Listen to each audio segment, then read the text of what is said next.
Funds में तो सब इन्वेस्ट करना चाहते हैं, मगर प्रॉब्लम तब आती है जब हमें फंड सिलेक्शन करना होता है। There are more than 40 fund houses in the country और इन फंड हाउसेज की put together 2500 to 3000 mutual fund schemes हैं। तो इन म्यूचुअल फंड स्कीम्स में डिफरेंस क्या है, यही बताने के लिए कुबेरा आपके लिए लेकर के आया है एक म्यूचुअल फंड सीरीज, जहां पे इक्विटी म्यूचुअल फंड्स की सारी कैटेगरीज के बारे में हम आपको डिटेल में बताएंगे। There are 6 categories of equity mutual funds, जिनमें से लार्ज कैप कैटेगरी और मिड कैप कैटेगरी के बारे में हम आपको ऑलरेडी बता चुके हैं। आज के वीडियो में हम आपको स्मॉल कैप कैटेगरी के बारे में बताएंगे। लार्ज कैप और मिड कैप कैटेगरी के जो वीडियो लिंक्स है वो हमने ऑलरेडी वीडियो डिस्क्रिप्शन में डाल दिए हैं, so do go and check those out. I am Aparajita and you are watching Kubera YouTube channel.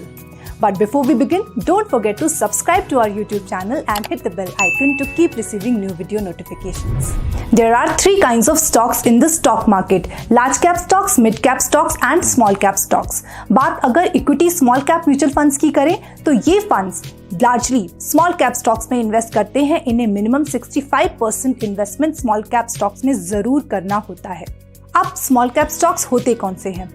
According to market regulator SEBI, companies ranked from 251th position in the stock market in terms of market capitalization, वो सारी companies small cap companies होती हैं। इन companies के revenues कुछ कम होते हैं। Even though promoters of these companies do publish their quarterly results, उसके बाद भी कॉर्पोरेट गवर्नेंस इश्यूज जरूर हो सकते हैं कुछ कुछ स्मॉल कैप कंपनीज में।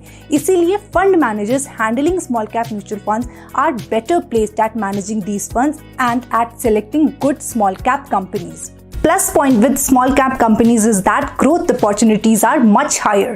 मल्टी बैगर्स भी इसी स्पेस में बनते हैं। तो अगर ऐसी कोई कंपनी, ऐसे multi bagger small cap company अगर आपके स्मॉल कैप म्यूचुअल फंड में प्रेजेंट है तो आप भी इस म्यूचुअल फंड के थ्रू काफी ज्यादा रिटर्न्स अर्न कर सकते हैं। Small cap funds are for risk takers. तो अगर आपने already safer mutual fund schemes में इन्वेस्टमेंट कर दिया है और उसके बाद भी सरप्लस अवेलेबल है तो आपको स्मॉल कैप म्यूचुअल फंड्स को कंसिडर करना चाहिए। मगर आपको इस बात का ध्यान जरूर रखना है कि small cap funds are quite volatile.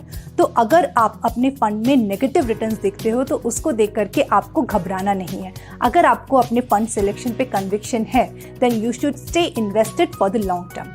वैसे तो लॉन्ग टर्म को हम 3 से 5 साल का मानते हैं या 7 साल का भी मानते हैं, मगर स्मॉल कैप म्यूचुअल फंड्स के केस में आपको एटलीस्ट बिटवीन 7 and 10 ईयर्स तक का टाइम होराइजन जरूर कंसिडर करना चाहिए।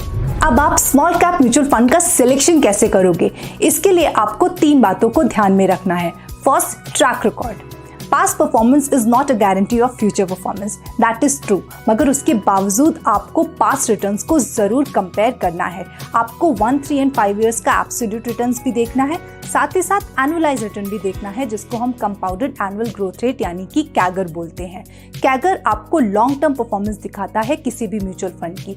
तो लॉन्ग टर्म में कंसिस्टेंटली जिस भी स्मॉल कैप म्यूचुअल फंड ने अच्छा परफॉर्म किया है आप उन फंड्स को शॉर्टलिस्ट कर लें और उसके बाद आप उन पे अनदर कंपैरेटिव पैरामीटर्स को रन करें। Second, expense ratio. Expense ratio is the charge that you pay to the fund house to manage your fund. तो एक्सपेंस रेशियो का कंपैरिजन करना बहुत इंपॉर्टेंट है।